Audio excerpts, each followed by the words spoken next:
ये है क्लास 8 का एनसीईआरटी, ठीक है, जिसमें हम पढ़ेंगे मॉडर्न सेक्शन। इसमें मोस्टली मॉडर्न ही दिया हुआ है, ठीक है, लेकिन यहाँ पे पूरा कंप्लीट दिया हुआ नहीं है। तो हम लोग क्या करेंगे, इसमें जो पहला चैप्टर में तो खास पहला चैप्टर में कुछ है नहीं, ठीक है। फर्स्ट चैप्टर में तुमको मुश्किल से मुश्किल 10 से 12 कुछ प्रश्न याद रखने हैं, उसके अलावा इसको स्किप कर देना है, ठीक है। पहला चैप्टर में पहला पेज पे कुछ नहीं है, ये सब कुछ नहीं है, फालतू ये सब, ठीक है। यहाँ पे आना है, यहाँ देखो, ये फोटो देख रहे हो, इस फोटो में क्या दिख रहा है? इस फोटो में यह दिख रहा है कि ये जो है ना, ये एक ब्राह्मण है, ठीक है, जो ब्रिटानिया को क्या कर रहा है, शास्त्र भेंट कर रहा है, ठीक है।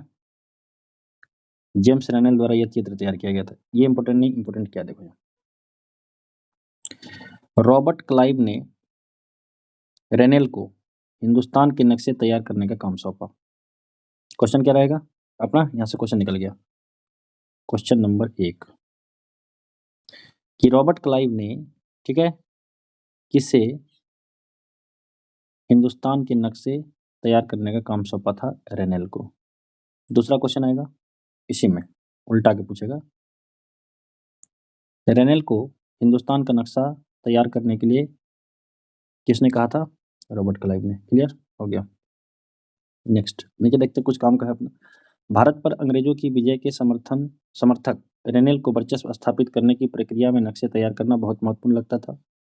इस तस्वीर में यह दिखाया गया कि भारत के लोग स्वेच्छापूर्वक अपने प्राचीन पवित्र ग्रंथ ब्रिटिश सत्ता की प्रतीक ब्रिटानिया को सौंप रहे हैं, मानो वे उसे भारतीय संस्कृति की रक्षा के लिए आने का आग्रह कर रहे हैं। कोई काम का नहीं है। इसमें तीसरा क्वेश्चन एक याद रखना है, यहाँ से रॉबर्ट क्लाइव आ गया ना, तो यहाँ पे याद रखना है तीसरा क्वेश्चन, यहाँ लिख देते हैं, बंगाल का प्रथम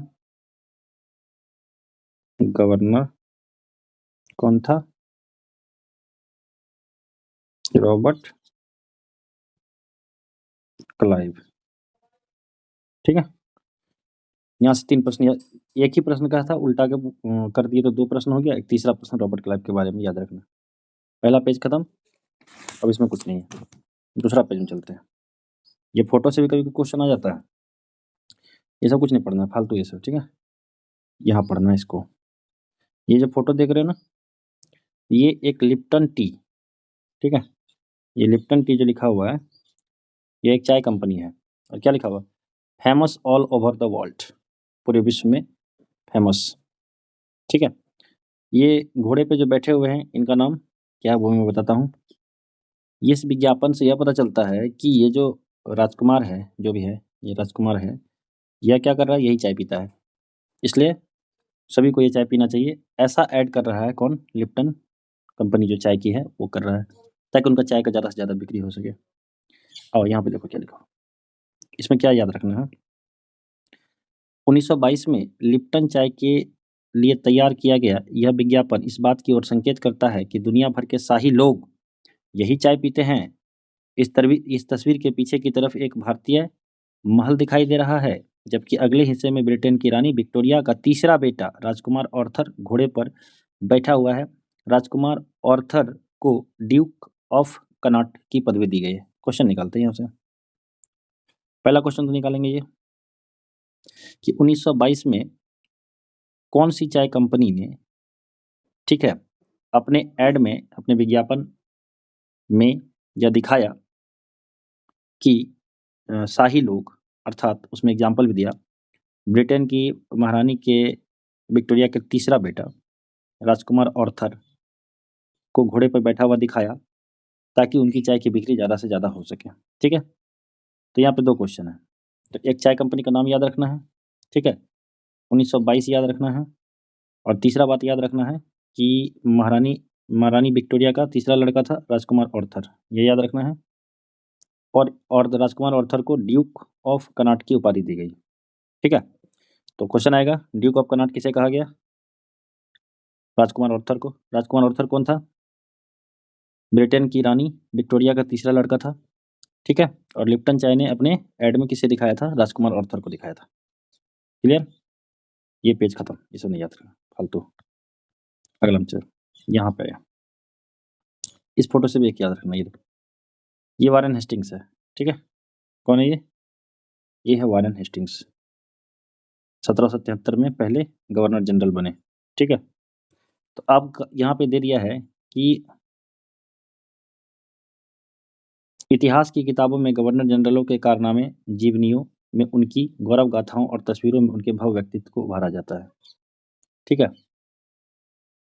तो नए किताब में जो है, यहाँ पहले पुराना किताब में क्या था, यहाँ भारत लिखा हुआ था, ठीक है, कि 1773 वारेन हेस्टिंग 1773 में भारत के पहले गवर्नर जनरल बने। ये बात याद नहीं रखना, बिल्कुल याद नहीं रखना, हम लोग को याद रखना है। क्वेश्चन ही मैं लिख देता हूँ, बंगाल का गवर्नर ऊपर में लिखा है रॉबर्ट क्लाइव। देखिए, बंगाल का प्रथम गवर्नर जनरल कौन था? आंसर होगा वारेन हेस्टिंग्स। क्लियर हो गया? यहाँ से एक प्रश्न निकल गया। तो अपने अपने पुराने वाले किताब में सुधार कर लेना है। वारेन हेस्टिंग्स 1773 में पहले गवर्नर जनरल बने, कहाँ के? बंगाल के बने। कहाँ के बने? बंगाल के बने, ठीक है, ना कि भारत के। क्लियर? अब ये सब कुछ नहीं पढ़ना है फालतू, ठीक है। यहाँ पे थोड़ा सा रुकना है, यहाँ पर, ठीक है। हम अवधियाँ कैसे तय करते हैं? अवधि का मतलब, इतिहास जब पढ़ेंगे हम लोग, तो इतिहास में हम लोग को प्राचीन पढ़ना होता है, मध्यकालीन पढ़ना होता है, आधुनिक पढ़ना होता है, लेकिन ये अवधारणा बाद में जाके आई। यहाँ पे देखो, यहाँ पे 1817 में स्कॉटलैंड के अर्थशास्त्री और राजनीतिक दार्शनिक जेम्स मिल ने 3 विशाल खंडों में एक किताब लिखा है। इसको दूसरा कलर से करते हैं, ये वाला, a history of British India, यानी ब्रिटिश भारत का इतिहास। किसने लिखा है? एक क्वेश्चन तो अपना ये हो गया कि किस अर्थशास्त्री और राजनीतिक दार्शनिक ने a history of British India लिखा, अर्थात ब्रिटिश भारत का इतिहास? जेम्स मिल ने लिखा। एक क्वेश्चन तो क्लियर हो गया। नमक किताब लिखा। अब इस किताब में क्या है, बस इसको जानना है, क्योंकि यहाँ से थोड़ा हो सकता है कि अगर स्टेटमेंट वाइज क्वेश्चन पूछे तो गलत होने के चांसेस हैं। तो इस किताब में उन्होंने भारत के इतिहास को हिंदू, मुस्लिम और ब्रिटिश, इन तीन कालखंडों में बांटा था। कालखंडों के इस निर्धारण को ज़्यादातर लोगों ने मान भी लिया, ठीक है। लेकिन हुआ क्या कि ऐसे क्यों बांटा? तो ऐसे इसलिए बांटा क्योंकि प्राचीन भारत में देखो, प्राचीन भारत अगर देखोगे, उसमें ज़्यादातर हिंदू शासक मिलेंगे, ठीक है। मध्यकालीन देखोगे, उसमें ज़्यादातर तुमको मुस्लिम शासक मिलेंगे, बाबर वगैरह। और आधुनिक देखोगे, इसमें तुमको मिलेंगे अंग्रेज। इसलिए इस आधार पर इन्होंने बांट दिया कि हिंदू जो हुए वो प्रारंभिक स्टार्टिंग वाले हुए, मुस्लिम बीच वाले, और ब्रिटिश। तो ये याद रखना है कि 1817 में स्कॉटलैंड का एक अर्थशास्त्री या राजनीतिक दार्शनिक था, जेम्स मिल। क्या नाम है इसका? जेम्स मिल। इसको एकदम रट लेना है, ठीक है। जेम्स मिल ने एक किताब लिखा, a history of British India, ठीक है। और उस किताब का जो विभाजन किया 3 खंडों में किया, लेकिन प्राचीन, मध्यकालीन और आधुनिक आधार पर नहीं किया, बल्कि हिंदू, मुस्लिम और ब्रिटिश के आधार पर किया। क्लियर हो गया क्वेश्चन? यहाँ से दो क्वेश्चन बनेगा कि a history of British India किसने लिखा है? जेम्स मिल ने। जेम्स मिल कहाँ का था? तो ये मिट गया, स्कॉटलैंड का था। कहाँ का था ये? स्कॉटलैंड का, ठीक है। किताब कब लिखा है? 1817 में लिखा है, ठीक है। ये 3 क्वेश्चन आ गया। स्टेटमेंट दे देगा, निम्नलिखित में से कौन सा कथन सही नहीं है? 1817 में जेम्स मिल ने अ हिस्ट्री ऑफ इंडिया लिखी, ठीक है। जेम्स मिल स्कॉटलैंड का रहने वाला था। जेम्स मिल ने भारत के इतिहास को हिंदू, मुस्लिम और ब्रिटिश, इन 3 कालखंडों में बांटा था। चौथा स्टेटमेंट कुछ दे देगा और कहेगा इनमें से कौन सा गलत है। इस टाइप का क्वेश्चन बन गया। अब इस पेज में कुछ नहीं है, ठीक है। एक लाइन थोड़ा सा याद रख लेना यहाँ पे, जेम्स मिल जो है ना, इसको लगता था क्या, सारे एशियाई समाज सभ्यता के मामले में यूरोप से पीछे है, ठीक है। और वो चाहते थे कि उनकी समझदारी, जहाँ थोड़ा रीडिंग मार लेना है, इतिहास की उनकी समझदारी ये थी कि भारत में अंग्रेजों के आने से पहले यहाँ हिंदू और मुसलमान तानाशाहों का ही राज चलता था। यानी जब अंग्रेज नहीं आए थे तो उससे पहले हिंदू और मुसलमान, उसको तानाशाह बोला है, यानी मनमानी करने वाला शासक, ठीक है। यहाँ चारों ओर केवल धार्मिक बैर, यानी धर्म से रिलेटेड लड़ाई, जातिगत बंधन और अंधविश्वास का ही बोलबाला था, ठीक है। ऐसा इनका मानना था। उसके बाद ये आगे लिखते हैं कि मिल की राय जो है में ब्रिटिश शासन भारत को सभ्यता की राह पर ले जा सकता था, ठीक है। ये मानते थे कि ब्रिटिश शासन ही भारत को सभ्यता के रास्ते पर लेके जा सकता है, और भारत का जो मतलब ये था पुरानी परंपरा, रूढ़िवादी परंपरा, वो अच्छा नहीं है। इस काम के लिए ज़रूरी था कि भारत में यूरोपीय शिष्टाचार, कला, संस्थानों और कानूनों को लागू किया जाए। मिल ने तो यहाँ तक सुझाव दे दिया था कि अंग्रेजों को भारत के सारे भूभाग पर कब्जा कर लेना चाहिए, ताकि भारतीय जनता को ज्ञान और सुखी जीवन प्रदान किया जा सके। उनका मानना था कि अंग्रेजों की मदद के बिना हिंदुस्तान प्रगति नहीं कर सकता है। ऐसा बात इनका मानना था। इसी आधार पर इन्होंने हिंदू, मुस्लिम और अंग्रेज, इन तीनों को केंद्र में रख के इतिहास लिखा, और इस इतिहास की पुस्तक का नाम है हिस्ट्री ऑफ ब्रिटिश इंडिया। इतना याद हो गया। अब इस पेज में कुछ नहीं है, क्वेश्चन बस देखते जाओ, क्वेश्चन कितना निकल रहा है, ठीक है। इसे सब फालतू है, ठीक है, इसको काटो यहाँ फटाफट, ठीक है। लेकिन यहाँ एक बात और है, यहाँ पे लेकिन क्या भारतीय इतिहासकार ने इस बात को माना? नहीं। अंग्रेजों द्वारा सुझाए गए वर्गीकरण से अलग हटकर भारतीय इतिहास को जो है कि अंग्रेजों द्वारा सुझाए गए वर्गीकरण से अलग हटकर इतिहासकार भारतीय इतिहास को आमतौर पर, ठीक है, प्राचीन, मध्यकालीन और आधुनिक काल में बांटकर देखते हैं, और इसी को हम लोग पढ़ रहे हैं, ठीक है। उसके बाद यहाँ पे आया, बस इसको ध्यान में रखना है कि उन जो मील बांटा था, तो मील वाला उतना कारगर नहीं रहा। बाद में चल के हम लोग जो पढ़ते हैं वो ये वाला रहा, प्राचीन, मध्यकालीन, आधुनिक, आज भी पढ़ रहे हैं। अब एक आता है औपनिवेशिक युग। औपनिवेशिक वर्ड क्या होता है, इसको समझना है, ठीक है। बहुत अच्छे से समझ जाएंगे हम लोग, तब औपनिवेशिक, बार औपनिवेशिक आता है, उसको समझना है। कथन इस किताब में आप पढ़ेंगे कि किस तरह अंग्रेजों ने हमारे देश को जीता और स्थानीय नवाबों और राजाओं को दबाकर अपना शासन स्थापित किया। आप देखेंगे कि किस तरह उन्होंने अर्थव्यवस्था व समाज पर नियंत्रण स्थापित किया, अपने सारे खर्चों को निपटाने के लिए राजस्व वसूल किया, अपनी ज़रूरत की चीज़ों को सस्ती कीमत पर खरीदा, निर्यात के लिए महत्वपूर्ण फसलों की खेती कराई, और इन सारी कोशिशों के कारण क्या बदलाव आए, आप ये भी जानेंगे कि ब्रिटिश शासन के कारण यहाँ की मूल्य मान्यताओं और पसंद नापसंद, रीति रिवाज व तौर तरीके में क्या बदलाव आए। जब एक देश, यहाँ से लिखा, यहाँ से हम लोग को याद रखना, जब एक देश पर दूसरे देश के दबदबे से इस तरह के जो ऊपर पढ़े हैं राजनीतिक, आर्थिक और सामाजिक, सांस्कृतिक बदलाव आते हैं, तो इसी प्रक्रिया को औपनिवेशीकरण कहते हैं, ठीक है। यानी इसमें एक देश पावरफुल होगा, ठीक है, एक देश कोई है, इस पे दूसरा देश आके अपना संस्कृति थोप रहा है, राजनीति थोप रहा है, सामाजिक जो प्रक्रिया है वो थोप रहा है, सांस्कृतिक जो क्रियाकलाप है वो ला रहा है। इससे क्या होगा, इस समाज में चेंज आएगा, बिल्कुल आएगा, आया भी, जिस सती प्रथा वगैरह सबका खत्म हुआ, ठीक है। तो इस टाइप की जो रूढ़िवादी परंपरा थी, चेंज हुआ, और ये लोग क्या करेगा, धीरे धीरे यहाँ के जनता पर भी अपना प्रभुत्व स्थापित कर लेगा। तो ये जो हुआ ना, ये हुआ, हम लोग बाहर वाले के अधीन हो गए, तो इसी को बोला गया औपनिवेशिक। और इसलिए हमारे जो इंडिया है, भारत, उस पर अंग्रेज लोगों ने आके आक्रमण किया, मतलब राज किया, इसलिए इसको बोलते हैं भारत किसका उपनिवेश था, अंग्रेजों का उपनिवेश था, ठीक है। क्लियर हो गया।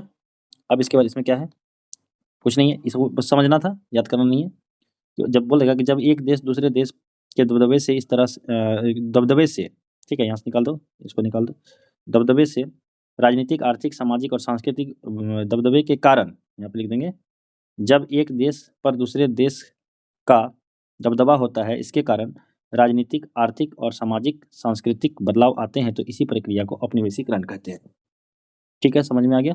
अब अगला पेज, ये सब कुछ नहीं याद रखना, फालतू है, ये वाला थोड़ा सा याद रखना। अभिलेख कैसे थे, क्योंकि क्या होता था, यहाँ पे एक लाइन समझना है, अंग्रेजी शासन द्वारा तैयार किए गए सरकारी रिकॉर्ड इतिहासकारों का एक महत्वपूर्ण साधन होता था। यानी कि अंग्रेज लोग क्या करते थे, किसी भी चीज़ को लिखने की परंपरा थी, उनको लिख के रखते थे, ठीक है, रिटर्न में रखते थे, समझ में आया? वो क्या करते थे, अंग्रेज की मानता थी कि चीज़ों को लिखना बहुत महत्वपूर्ण होता है। क्या होता है, लिखना बहुत महत्वपूर्ण होता है, ओके। उनके लिए हर निर्देश, हर योजना, नीतिगत फैसले, सहमति, जाँच को साफ सुथरा लिखना जरूरी था। ऐसा करने के बाद चीज़ों को अच्छी तरह से अध्ययन किया जा सकता था, और उन पर वाद विवाद किया जा सकता था, फिर उसको आगे और सही किया जा सकता था। इस समझदारी के चलते ज्ञापन, टिप्पणी और प्रतिवेदन पर आधारित शासन की संस्कृति। लेकिन अब लिख कोई चीज़ दिया है, ठीक है? तो उसको रखने के लिए भी तो जगह होना चाहिए ना, कहाँ रखोगे? अगर मैं अच्छे से नहीं रखा गया तो 40-50 साल, 100 साल में तो खत्म हो जाएगा। तो इनके लिए उन लोगों ने क्या किया? एक अभिलेख कक्ष बनवाया। क्या बनवाया? रखने के लिए अभिलेख कक्ष बनवाया, ठीक है? ओके? ठीक है? और उसके बाद अभिलेख कक्ष बनाया कहाँ पे? तहसील के दफ्तर में, कलेक्ट्रेट में, कमिश्नर के दफ्तर में, प्रांतीय सचिवालय, कचहरी, सबके अपने-अपने रिकॉर्ड रूम होते थे। ठीक है? अभिलेख कक्ष जिसको बोलते हैं।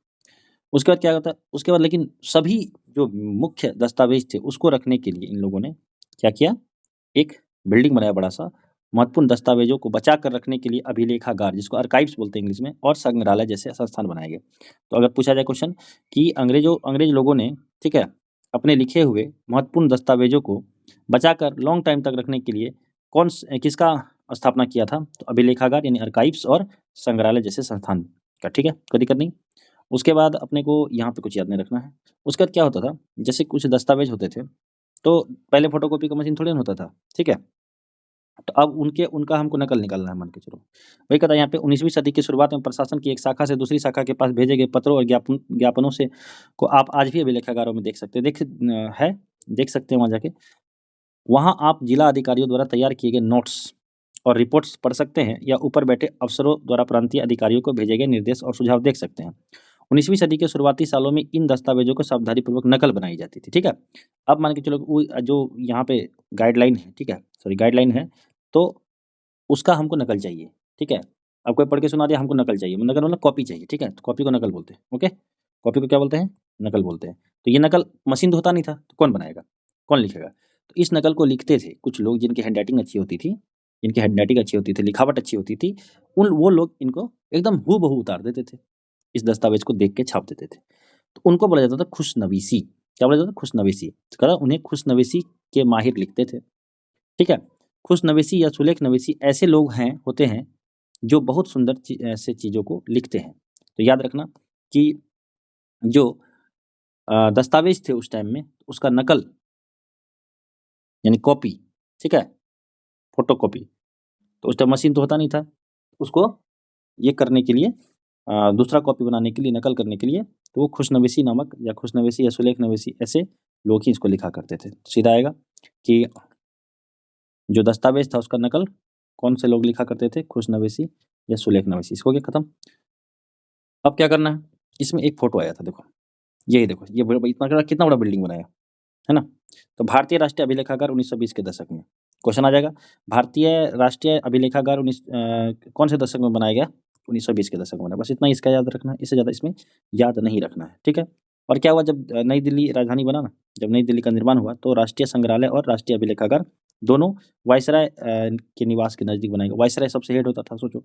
तो उसके नज़दीक बनाने का क्या था कि उनको अगर कोई चीज़ का मतलब ये है क्या कहते हैं, निरीक्षण करना हो, वेरिफ़िकेशन करना हो तो वहाँ जाके वो कर सकते हैं। इसलिए इससे पता चलता है कि अंग्रेज़ों की सोच में इन संस्थानों का कितना भारी महत्व था, ठीक है? क्लियर हो गया? तो ये बस याद रखना है कि 1920 के दशक में बनाया गया है, यहाँ तक क्लियर? उसके बाद यहाँ पे क्या है कि एक युद्ध दिखाया गया है, ठीक है? क्या हुआ नौसेना नौसेना जो है, अपनी भारत की नौसेना, ठीक है?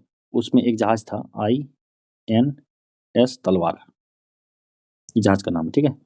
तो ये लोग क्या अंग्रेज़ी नीति से असंतुष्ट हो गए, अंग्रेज़ी लोग खाना-पीना अच्छा नहीं देते थे, बहुत तरह का जुल्म करते थे, तो शाही नौसेना को लगा, शाही नौसेना मतलब वही हुआ ब्रिटेन, भले ही शासन तो ब्रिटेन का ही था ना अपने पास।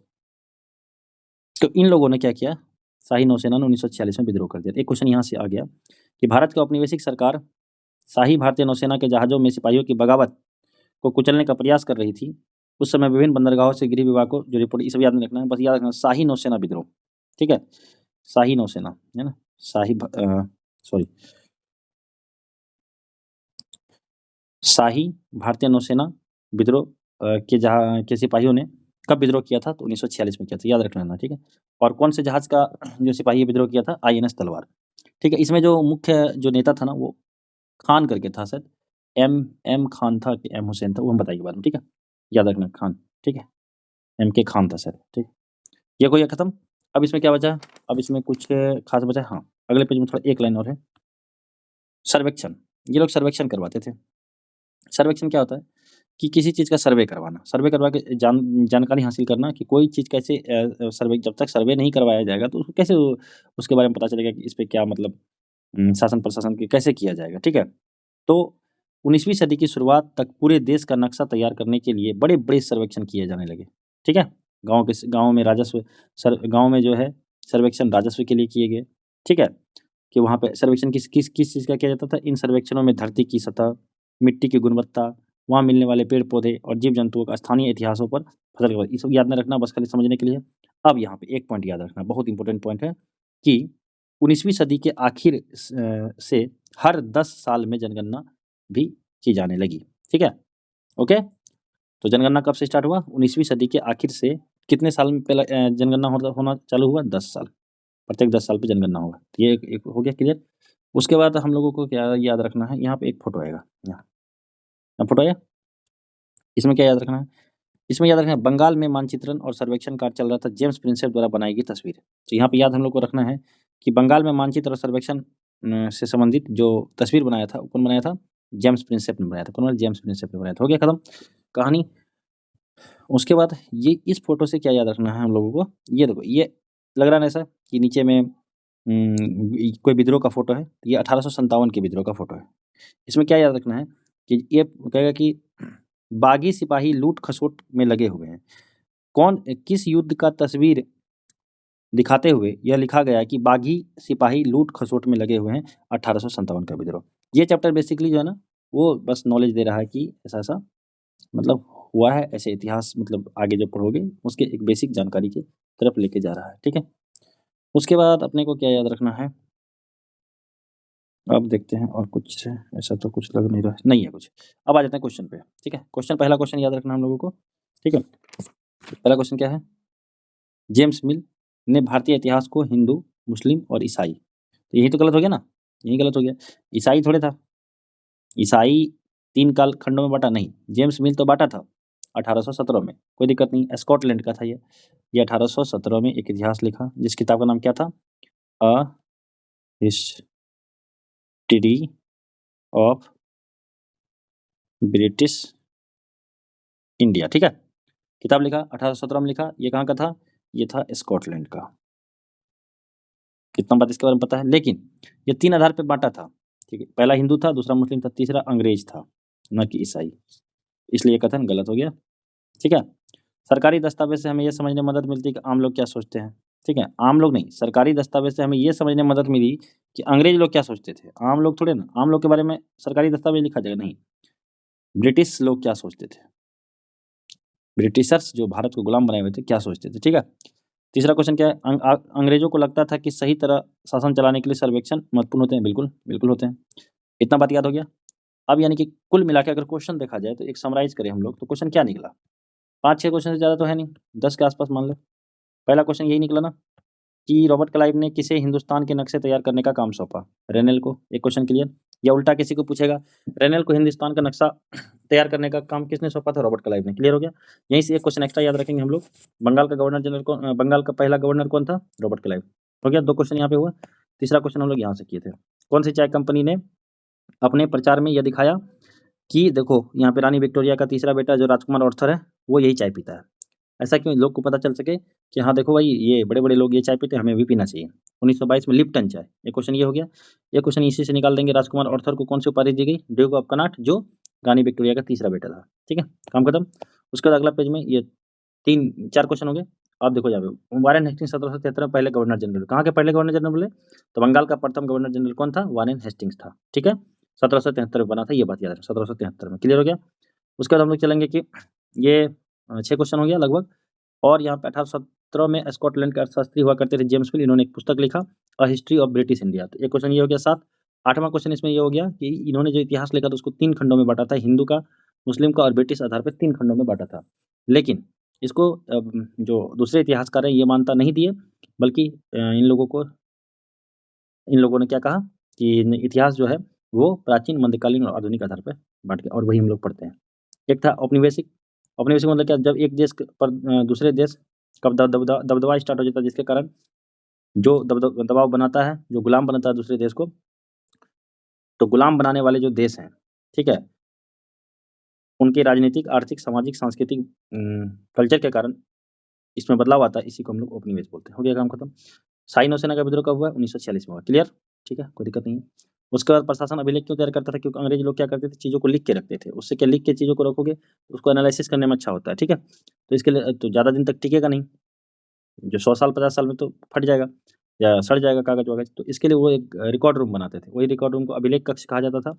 और जब ये बड़े लेवल पे ये कक्ष बनाया तो उसको अभिलेखागार, आर्काइव्स कहा गया और संग्रहालय कहा गया। 1920 में देखा देखा जा जाएगा कि एक जो भारतीय राष्ट्रीय अभिलेखागार 1920 के दशक में ही बनाए गए।